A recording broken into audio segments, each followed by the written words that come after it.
They thought it was just a private auction. No press, no cameras, just velvet curtains, foreign buyers, and a ballroom full of the late Queen's jewels. Because Queen Camilla wasn't honouring legacy that night, she was selling it. Brooches, coronet heirlooms passed down since Queen Victoria, quietly removed from the vault and reclassified as personal property, until one royal guard stepped forward and stopped everything, because the items on display weren't hers to sell. They were the late Queen's most sacred heirlooms. And when she got caught, Camilla didn't deny it. She didn't retreat. She spat, "That old hag isn't taking her brooches to the grave. I'm selling them." What she said didn't just cross a line. It desecrated everything the monarchy was built to protect. Before I show you exactly what happened inside that ballroom, what was taken, what was said, and who stepped in to stop it, make sure you're subscribed with the bell icon turned on, and drop a comment below telling us where in the world you're watching from. Because what you're about to see wasn't a misunderstanding, it wasn't protocol, it was betrayal, auctioned off in broad daylight, and one guard who refused to stay silent. Sergeant Callum Firth stood just inside the side entrance, half shadowed by a limestone column that had probably witnessed more history than most people ever would. His ceremonial uniform, scarlet tunic, bearskin hat, starched white gloves, caught the eye like it was supposed to, but his comms earpiece, and the way he held himself, said something else entirely. This wasn't pageantry, this was business. At 38, Callum had done 3 tours in Helmand and 1 in Kosovo before accepting what most people would call a ceremonial posting with the Royal Collection Trust liaison detail. Most people would be wrong. His job tonight was to observe, yes, to represent the guard in what everyone assumed was a purely formal capacity, but nobody had told him what was being sold. And now, standing among murmured American accents and the soft clink of cut crystal, he felt that familiar itch between his shoulder blades, the same one that had kept him alive in Afghanistan when something wasn't quite right. A burst of laughter to his left snapped his attention. Near the front row, Queen Camilla, draped in ivory silk and diamonds that definitely weren't in any public inventory, leaned close to an investment banker with slicked-back grey hair and the kind of tan that came from other people's yachts.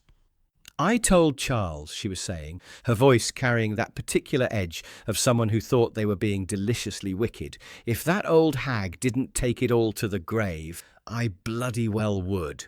No point locking it away for ghosts." The banker's chuckle was appreciative, conspiratorial. "And you finally got the vault open?" Camilla raised her champagne glass like she was toasting her own cleverness. "Amazing what you can accomplish when the lawyers are distracted by paperwork." "You're doing the monarchy a favour," the banker said, nodding toward the display cases being wheeled in by nervous-looking staff, "letting the world share in all that history." She winked, actually winked, at a man she'd probably met 20 minutes ago. "History, darling, is just inheritance with better PR." Callum's jaw tightened, but his expression didn't change. 20 years of military training had taught him to catalogue information first, react second. But the phrase "old hag" wasn't sitting well in his chest. That wasn't just crude, it was targeted, personal, and it was aimed at Queen Elizabeth II. The room hummed with the kind of restrained excitement that only comes when rich people think they're about to buy something nobody else can have. Staff moved around offering top-shelf champagne, straightening place cards, whispering final confirmations. Up near the auctioneer's podium, a silver-haired gentleman from some international auction house, whose name somehow didn't appear on any of the event programs, was reviewing his notes with the focused intensity of someone about to make a lot of money for other people. Callum didn't move from his position, but his eyes swept the room like he was back on patrol. Something was off. Not just the secretive nature of the event, or the fact that half these buyers looked like they'd stepped out of a financial crimes documentary. It was deeper than that. He lowered his gaze to a catalogue someone had left on the marble ledge beside him. The cover featured a sapphire piece that looked familiar, though it wasn't labelled. Below the image, embossed in gold letters that probably cost more than most people's cars, was a single phrase that made his blood run cold. "All items transferred under private authority." Callum's gloved hand drifted toward his belt, settling near the inner pocket of his tunic, where an envelope had been waiting, sealed and untouched, for 2 years. An envelope he'd hoped never to open. For the first time since Queen Elizabeth's funeral, he heard her voice again, clear as if she were standing beside him in that ballroom. If anyone ever tries to sell them, stop it. The day Queen Elizabeth summoned him to Balmoral had felt like stepping into a different century. Late August, just warm enough that the roses were still blooming, but cool enough that you could see your breath in the early morning. No ceremony, no fanfare.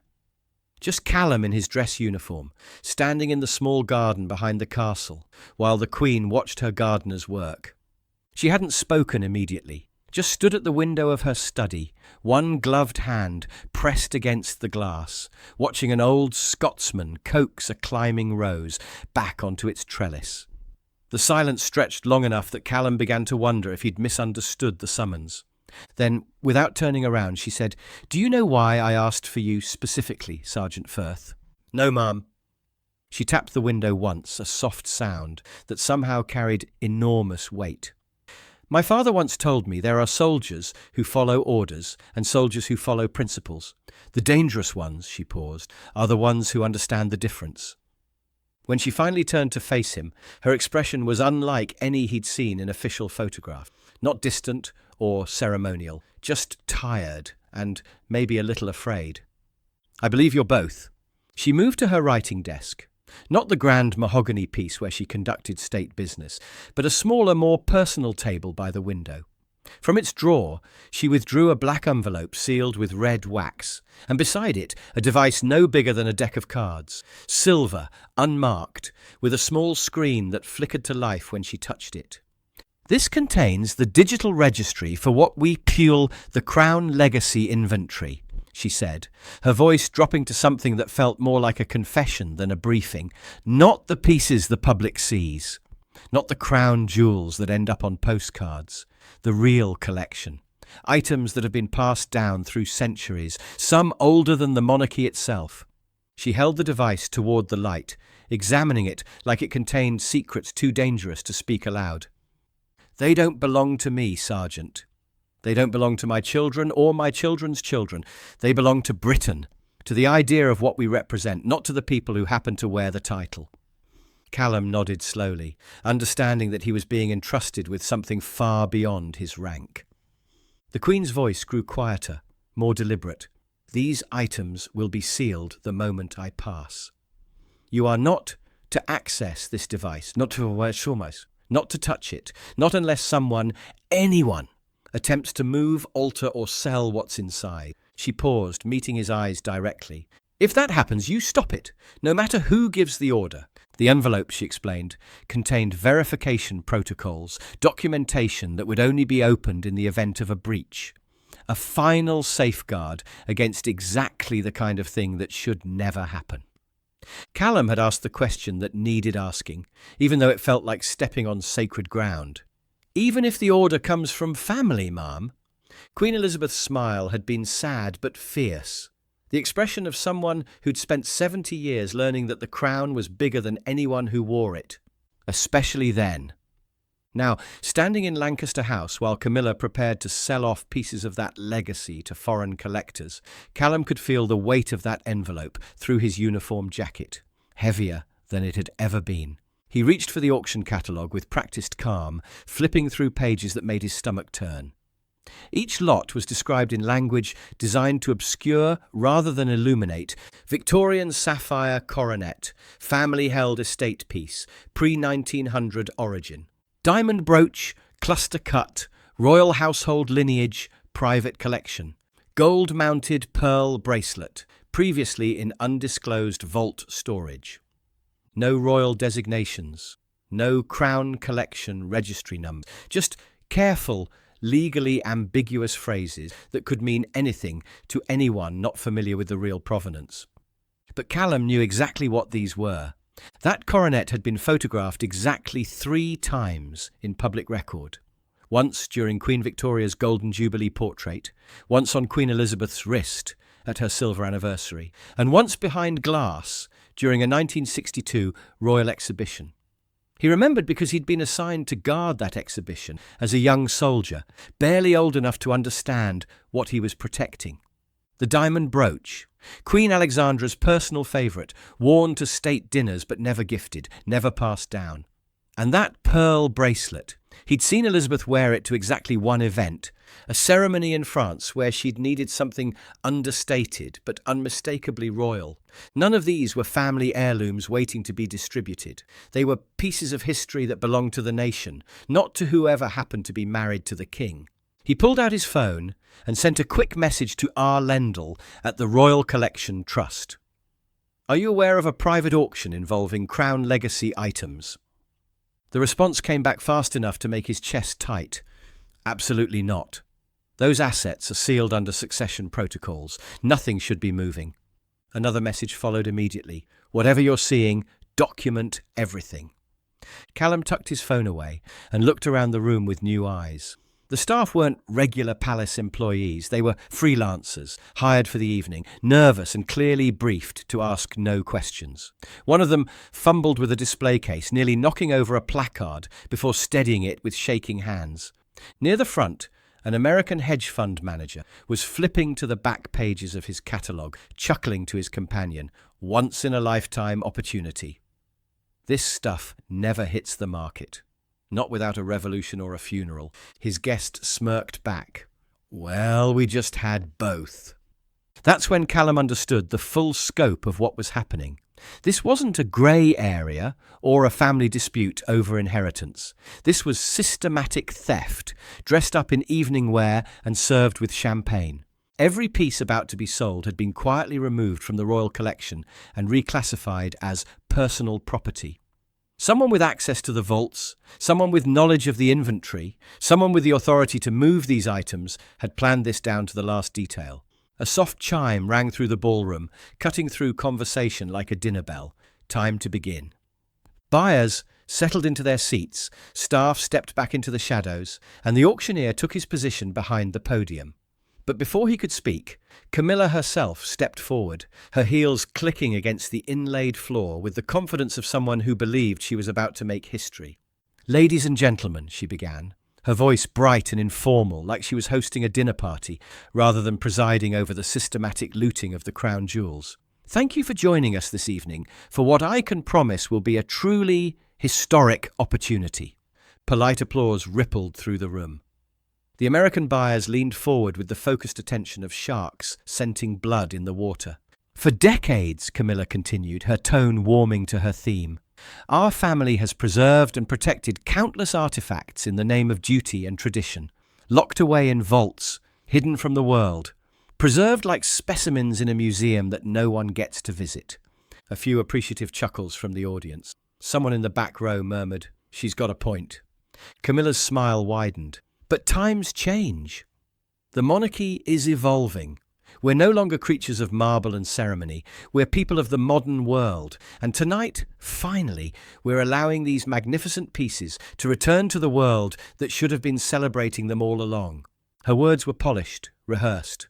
But then her tone shifted, taking on an edge that made several people in the front row shift uncomfortably. "For far too long, my predecessor chose to hoard, yes, hoard, these treasures under the guise of preservation, as if the only way to honour the past was to bury it in a vault and throw away the key." Someone near Callum muttered, "Did she just say hoard?" But Camilla was just getting started. Elizabeth was, well, let's be honest about this. She was obsessed with legacy, obsessed with rules, obsessed with maintaining traditions that served no one except the ghosts of dead monarchs. The room had gone very quiet. A few European buyers were checking their watches. But the Americans? They were hanging on every word. "She had her time," Camilla concluded with a dismissive wave of her hand. "But this is ours." From his position near the side entrance, Callum felt something cold settle in his chest. The words weren't just disrespectful. They were rewriting history in real time, in front of foreign nationals who would carry this story home with them. He reached into his jacket and unfastened the brass clasp on his inner pocket. The envelope was still there, sealed with red wax that had never been broken. The device beside it, waiting for a moment he'd hoped would never come. The auctioneer cleared his throat and raised his gavel. Ladies and gentlemen, Lot 1. Victorian-era sapphire coronet, documented provenance, opening bid at £100,000. A paddle went up immediately. 100,000.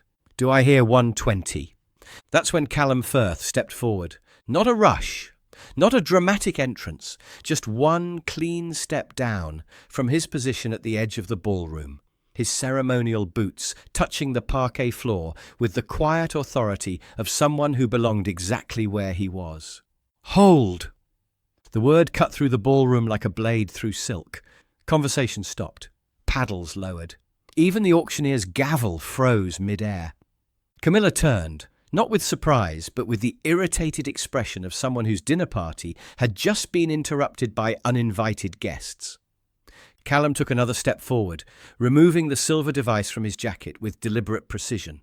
Its screen lit up at his touch, displaying registration codes and inventory numbers that only a few people in the room would recognize. Sergeant Callum Firth, Coldstream Guards, he said, his voice carrying easily through the sudden silence. Royal Collection Trust Liaison. The items currently scheduled for auction, this coronet and the subsequent 9 lots, are registered under the Crown Legacy Inventory. That designation means they are protected by sovereign heritage law and cannot be sold, transferred or reclassified without proper authorization. A collective intake of breath swept through the buyers. A few phones appeared beneath tables, discreetly beginning to record. Camilla's response came fast and sharp. "Oh, for God's sake! You're embarrassing yourself." Callum didn't blink. These artifacts were sealed by Her Late Majesty under heritage protection protocols. Their movement requires documented consent from both the reigning monarch and the Royal Collection Trust. He held the device higher, its screen clearly visible. That authorization does not exist. The room had gone dead silent. Even the staff had stopped moving, frozen like they were watching a car accident happen in slow motion. Camilla's voice dropped into something uglier, more personal. "You're just a toy soldier in a furry hat who's forgotten his place." Callum remained perfectly still, her eyes locked on his with the kind of aristocratic fury that had probably ended careers in centuries past. "That old hag isn't taking her precious brooches to the grave," she said, her voice rising loud enough for everyone to hear. "I'm selling them, as she should have done decades ago, instead of hoarding them like a dragon." The gasps that followed were audible. An American woman in the second row lowered her paddle with a whispered, "Jesus Christ." Another guest muttered something about unbelievable under his breath. But Callum's expression didn't change. He simply pressed a small button on the device, and a red light began to blink twice in quick succession. From somewhere behind the ballroom doors, a distant tone began to sound, subtle, controlled, but unmistakable to anyone who knew palace protocols. Camilla went pale. "You have no idea what you've just done." Callum lowered the device, meeting her gaze directly. "No, ma'am. I know exactly what I've done." The ballroom doors opened with the kind of quiet authority that made everyone automatically straighten in their chairs. 4 figures entered, 2 officers from the Royal Protection Unit, a senior registrar from the Royal Collection Trust, and a woman from the Palace legal team, tablet already in hand. Inspector Joanna Price, the lead officer, approached with the practiced calm of someone who'd handled situations like this before, though probably not quite like this. "Your Majesty," she said with a respectful nod, "we've received a verified heritage protection alert from Sergeant Firth. We're here to confirm the authorization status of items being transferred." Camilla's smile was thin as a knife blade. "This is a private family event. Your presence is completely unnecessary." The registrar, an older man with silver hair and the bearing of someone who'd catalogued every significant artifact in the royal collection, stepped forward with his tablet. "The items listed in tonight's catalogue have no documented release authorization under the Crown Legacy Inventory, nor has any transfer been approved by the Trust. They're personal property," Camilla shot back, "inherited directly." The legal officer's voice was gentle but implacable. "Ma'am, that status requires documented succession releases signed by both the Sovereign and the Trust. We have no record of such authorization." "I don't need paperwork," Camilla snapped. "Elizabeth gave them to me personally." Verbally. That's all the authority I need. Inspector Price remained perfectly professional. Verbal promises, Your Majesty, cannot override sealed heritage protections established by Parliamentary Act. That's when Camilla's composure finally cracked. Her tone shifted into something darker, more desperate. This entire circus is being orchestrated by a guard with delusions of grandeur and no understanding of how royal succession actually works. She turned toward the audience of buyers, most of whom were now openly staring at what had become the most expensive soap opera they'd ever witnessed. He's probably been waiting months for an opportunity to humiliate me, some sort of personal vendetta disguised as duty. Callum still didn't react, but the registrar did. Sergeant Firth is executing protocols that have protected the Crown's assets since before your marriage, ma'am. This isn't personal initiative, it's institutional safeguard. One of the American buyers was flipping through his catalogue with new interest. This brooch, he said, pointing to a photograph, it says family collection, but I've seen it on display at Kensington Palace. This whole thing's going to be front page news by morning. Another guest was already putting his paddle away. I'm not buying stolen property, even if it's being stolen by royalty. Camilla's jaw clenched as she watched her carefully planned evening dissolving into scandal before her eyes. I'm calling Charles immediately. You're welcome to do so, Inspector Price replied. His Majesty has already been notified through standard protocol channels. Given the nature of the alert, he's being briefed as we speak. For the first time since the evening began, Camila looked genuinely trapped. She glanced toward the exits, but found herself subtly surrounded, not aggressively, just professionally positioned, so that leaving would require asking permission. She turned back to Callum, her voice dropping to something that might have been meant as intimidating, but came out sounding desperate. You've overstepped, Sergeant. Badly. No, ma'am, he replied quietly. You did. The silence that followed stretched like a wire about to snap. Camilla stood alone beneath the crystal chandeliers, framed by gold railings and glass cases filled with artifacts that suddenly looked less like merchandise and more like evidence. She broke first. You think she didn't want this? Her voice cracked slightly, fury mixing with something that might have been grief. You think Elizabeth wanted these pieces locked away forever, gathering dust while the world forgot they existed?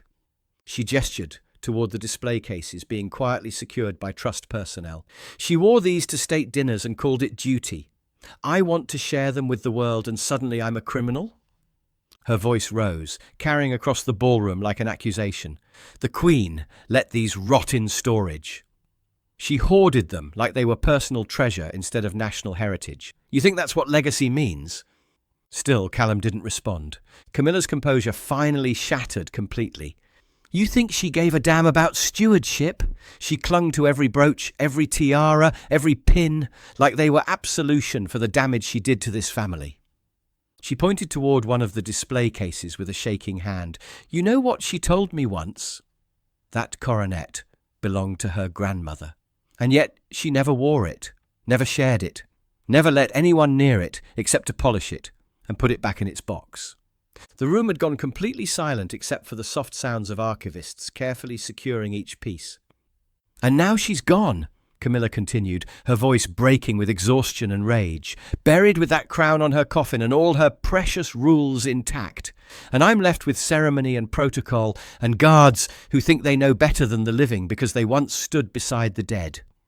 The senior registrar cleared his throat, his voice firm but not unkind. Ma'am, the Sovereign Legacy Act defines any item registered under the Crown inventory as public trust property. That includes the coronet, the Marlborough pins, and every other piece scheduled for auction tonight. He turned his tablet screen toward her, displaying digital registry entries complete with photographs and accession numbers. No monarch or consort may transfer, sell, or reclassify these assets without written authorization co-signed by the reigning sovereign and the Royal Collection Trust, which does not exist.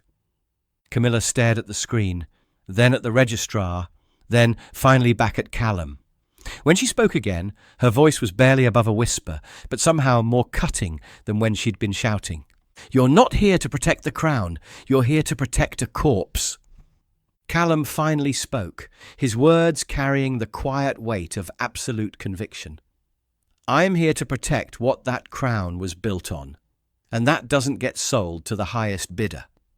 Murmurs rippled through the remaining buyers. Someone dropped their paddle with a soft clatter. In the corner, one of the hedge fund managers was quietly folding his catalogue and slipping it into his briefcase like it had become evidence in a criminal case. The legal officer's phone buzzed. She stepped aside, answered briefly, and returned with an expression that had changed completely. "Direct communication from the Sovereign's office," she announced to the room. "His Majesty King Charles has been fully briefed on tonight's events." Every eye in the ballroom turned toward her. "He has issued an immediate suspension of this auction. All listed items are to be secured by the Royal Collection Trust and returned to proper custody under standard preservation protocols." The gasps that followed were audible throughout the room. Camilla's mouth opened, but no words came out. The registrar stepped forward with quiet authority. "We'll now begin cataloguing and securing each piece for transport. Anyone not affiliated with the Royal Collection Trust needs to leave the ballroom immediately." Buyers stood slowly, some shaking their heads in disbelief, others already pulling out phones to call their contacts in London. A French collector muttered something about international embarrassment under his breath. The American banker who'd been so enthusiastic earlier was already at the exit, telling someone on his phone, "This is going to be buried by morning, but the story's going to leak anyway." Camila stood frozen as trust personnel moved around her, gently closing display cases, entering digital lock codes, carefully wrapping each artifact in labelled preservation cloths. "These aren't stolen goods," she said suddenly, her voice hoarse. "These were promised to me." She said I could, but nobody was listening anymore. The auction was over. The evening was over. The careful plan that had probably taken months to arrange was dissolving into scandal and legal complications that would echo through the palace for years.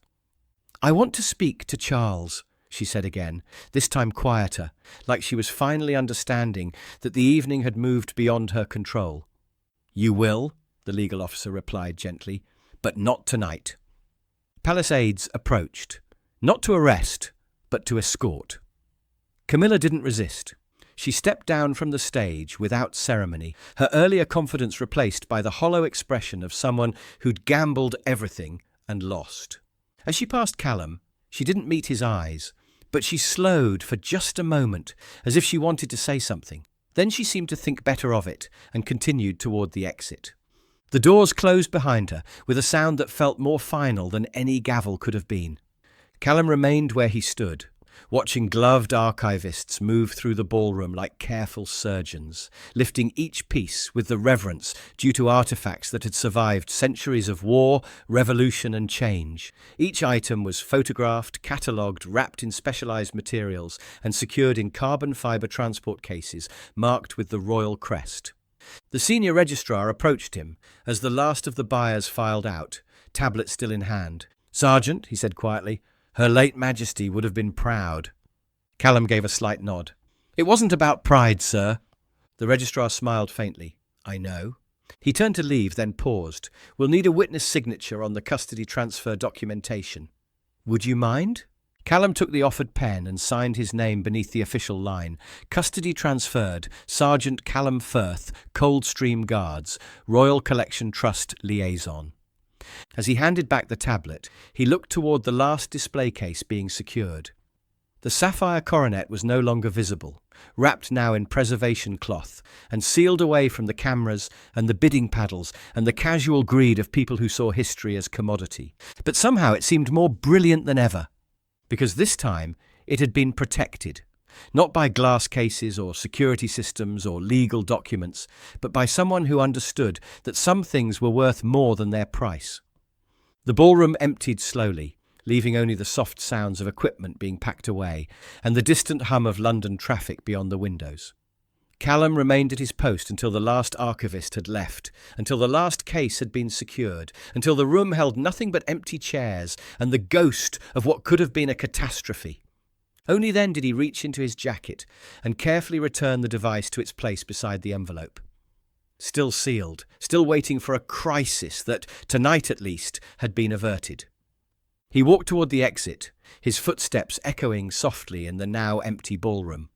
At the threshold, he paused and looked back one more time at the space where Queen Elizabeth's legacy had almost been sold off to strangers, but it hadn't been. And sometimes that's all a guard can do. Now here's what I want to know. Do you think Sergeant Callum Firth was right to challenge the Queen Consort directly, or should he have followed formal channels first? What about Camilla's words about the late Queen? Were they simply unforgivable, or do you think she cracked under pressure? And most importantly, do you believe royal heritage belongs to the family who inherits it, or to the nation it represents? Drop your thoughts in the comments below. We read every single one. If you believe Sergeant Firth did the right thing by stepping in before history got sold to the highest bidder, hit that like button right now. Make sure you subscribe with notifications turned on, because tomorrow we're back with another moment where ceremony met reality and reality won. Share this with someone who still thinks royal guards are just there to look impressive in red coats. There's another confrontation waiting for you on screen right now. Click it and I'll see you tomorrow. Same time, same place, right here on Guard Watch. Thanks for watching. Sometimes the most important battles happen in silence.